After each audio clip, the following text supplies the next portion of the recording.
Here's a cinematic true scary story script designed for a faceless horror channel. Writing. I moved into a house with a locked room. It should have stayed locked. When I bought the house, everyone told me I was lucky. A 2-story home on the edge of town. 3 bedrooms. A large backyard. And a price so low it felt like a mistake. After months of searching, I didn't ask too many questions. I should have. The previous owner had died unexpectedly, and the family wanted the property sold fast. The realtor seemed eager to close the deal. A little too eager. Still, the house looked perfect. Quiet neighborhood. No visible damage. No strange history that anyone mentioned. Nothing that suggested the nightmare waiting inside. The first thing I noticed was the locked door. It sat at the end of the upstairs hallway. Unlike every other door in the house, it was made of solid steel. No handle. No keyhole visible from the outside. Just a heavy lock mechanism bolted into the frame. I assumed it was some kind of storage room. When I asked the realtor about it, her smile vanished. For a split second. Then she recovered. Old owner kept it sealed. Nobody knows what's inside. She laughed nervously. Probably just junk. Something about her answer bothered me, but not enough to stop me from buying the house. For the first week, everything seemed normal. I unpacked, settled in, started making the place feel like home. Yet every night, I found myself staring at that door. Something about it felt wrong. Not frightening, just wrong. Like it didn't belong there. Then strange things started happening. I would wake up to footsteps upstairs. Slow, deliberate, moving through the hallway. The problem was, I lived alone. The first time, I searched the entire house. Nothing. The second time, I called the police. They found no signs of entry. No footprints. No broken windows. Nothing.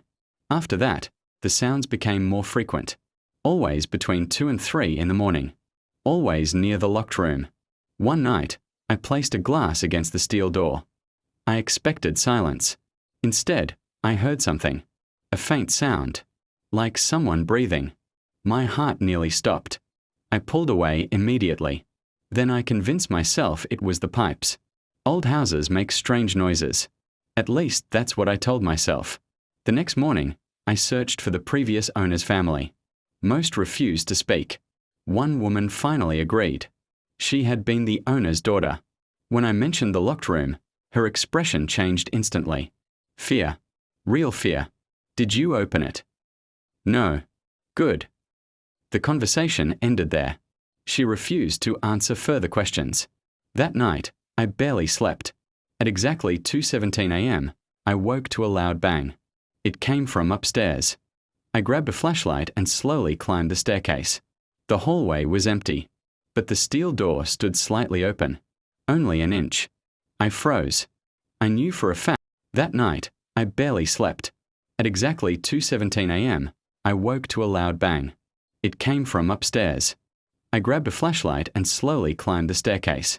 The hallway was empty, but the steel door stood slightly open. Only an inch. I froze. I knew for a fact it had been locked earlier. My pulse thundered in my ears. Every instinct told me to leave. Instead, I pushed the door wider. A stale, cold smell spilled into the hallway. The room beyond was dark. Far darker than it should have been. My flashlight beam struggled to penetrate it. The room wasn't large. Maybe 10 feet by 10 feet. Completely empty. No furniture. No decorations. Nothing. Except for hundreds of scratches covering the walls. Deep scratches. As if someone had clawed at them for years. And written between those scratches were words. Thousands of words. Repeated over and over. Don't let it out. Don't let it out. Don't let it out. My stomach twisted. I wanted to leave. Then I noticed something else. A second door. Hidden at the back of the room. Smaller. Older. Made of wood. And unlike the steel door, it wasn't locked. It stood slightly open. Just enough to reveal darkness beyond. The house suddenly felt colder. I should have walked away. Instead, curiosity pulled me forward. I opened the wooden door completely. Behind it was a narrow staircase descending underground. far below the foundation of the house. The air smelled damp, rotten, wrong. Every step creaked beneath my weight. The deeper I went, the quieter the world became, until all I could hear was my own breathing. At the bottom sat a small concrete chamber, and in the center, a chair, bolted to the floor. Leather restraints hung from the arms. Old, cracked, stained. Beside it sat dozens of cassette tapes, each labeled with dates, spanning nearly 40 years. I grabbed one. There was an old tape player nearby. Against my better judgment, I pressed play. Static filled the room. Then a man's voice. Terrified. Shaking. I can hear it in the walls. More static. I locked it downstairs. If anyone finds this, do not open the second door. The recording ended. My blood ran cold. I grabbed another tape. Then another. Each belonged to a different person. Different voices. Different years. Yet every recording ended the same way. Fear, panic, and warnings. All about something behind the second door. That's when I noticed something. The chamber only had one entrance. Or so I thought. Across the room stood another door. A massive iron door. Covered in chains. Covered in locks. And standing wide open. My flashlight trembled in my hand. The locks lay scattered across the floor. Recently broken. The chains looked fresh, as though someone had removed them only hours earlier. Then I heard breathing behind me. Slow. Deep. Not human. I turned. Nothing. The room was empty. Then my flashlight illuminated the wall. A message had been scratched into the concrete. Fresh. The dust still falling from the letters. Welcome home. I didn't write it. And it hadn't been there moments earlier. The breathing grew louder. Closer. I ran. Up the stairs. Through the hidden room. Into the hallway. I slammed the steel door shut. Locked it.